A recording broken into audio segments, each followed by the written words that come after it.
All right, John, it is time to take a look inside President-elect Obama's cabinet. You mean? Oh, I do. It is time for another Transition Transmission.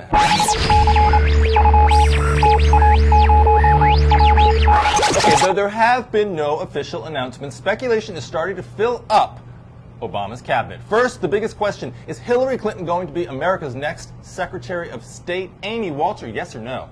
It sounds like yes. I just can't Wow. believe this is being dragged out. And for me, the person who continues to believe that the drama will go away, it's been overblown, it was overblown during the convention and the primary, it sure is still a part of the reality here, Okay. which is there is something that will always be brought up when it comes to Hillary Clinton and the folks that support her in this town, between the leaks and the way that they want to position this. It's never going to be simple, and it's never going to be clear where this started. I have to fundamentally but respectfully disagree with you. I think there's a fishy disconnect between the two stories going on right now. There is Bill Clinton doing whatever it takes to help the Obama transition team smooth the path for her to become Secretary of State. At the same time we're talking about that, we're talking about Hillary Clinton not so sure she wants to do it, not so sure she wants to leave the Senate, Democrats in the Senate trying to create an expanded portfolio for her in the Senate to sort of help lure her back into the Senate.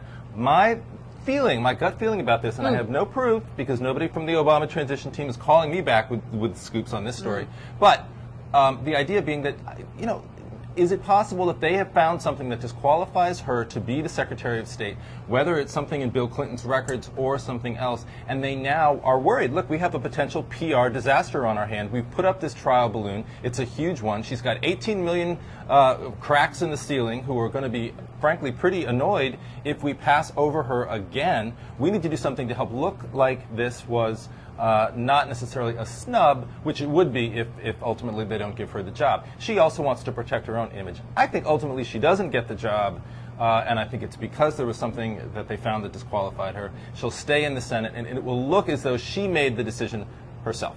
To have a minor role on health care and still be the junior senator from New York instead of Secretary of State. Okay. Expanded, well, exactly. No, but exactly. That's exactly what I'm saying. I think it's ultimately, if you just look at the reality of it, not a desirable situation, but the reason she doesn't get the job is not because she ultimately preferred to stay in the Senate, but because they decided she was not the right pick for Secretary of State. All right, good things that we have no opinion here on that. Okay, it's good. It's good. This is healthy. Yeah, healthy it's discussion. good. All right, It's good. let's talk about some of the other people, potential folks floating around Obama land. All right.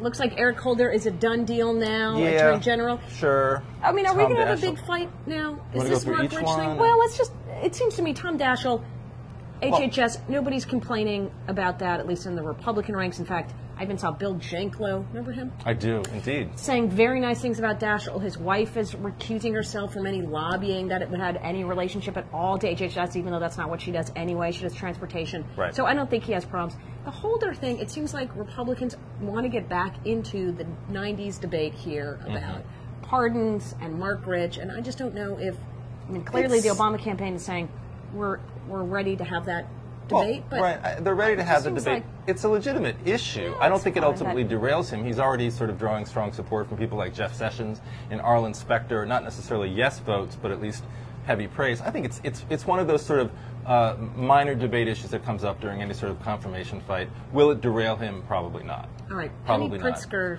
You know, That one is surprising to me, given how funny her name is. Well, it is, except it's only funny if I would like to have the last name Pritzker. I mean, I'd have like a gajillion dollars. So if anybody wants to name me that and put me in part of the trust fund, I'd be happy to do that. She's no Paris Hilton, I'll put it that way. Oh, but big friend of the show. Anytime you have a billionaire heiress, that usually, to me, there's going to be money concerns about your holdings and other things when you're going to take a position involving money. Yeah, right? Mosbacher sort of flies back to that. But you know, my sort of overall view of this, I don't know a lot about Penny Pritzker, and I don't have a lot to say necessarily about Janet Napolitano. But look at every one of the names that we have, the big names for the big appointments that we've been talking about: Rahm Emanuel, Eric Holder. The exception being Hillary Clinton. But Penny Pritzker, Janet Napolitano, every one of these people is either somebody who Barack Obama has worked very closely with, who is a sort of loyalist within his inner circle, or it's somebody sort of held over from the Clinton administration. He's talking about reaching out to the other side. He's talking about surrounding himself with people he disagrees with. But the big names that we're hearing about so far are supporters, are all people who are political supporters of his during this campaign. I'm waiting to hear about the Robert Gates. I'm waiting to hear about the Dick Lugar, although that's not going to happen. The Ed Rendell from Pennsylvania, who supported Hillary Clinton during the primary. I'm waiting to hear for the person who he disagrees a lot with, who he's drawing into his cabinet. Other than Hillary Clinton is the we talk about the team of rivals, but where is the substance? Although I would argue that having a team of rivals is not a great governing strategy. It's not, but he has made it a big point in his discussion. All right, that's all the time we have for today. As always, I'm John Mercurio. We'll see you next time. And I'm Amy Walter. I'm supposed to say I see you next time. You always steal my stuff. My apologies.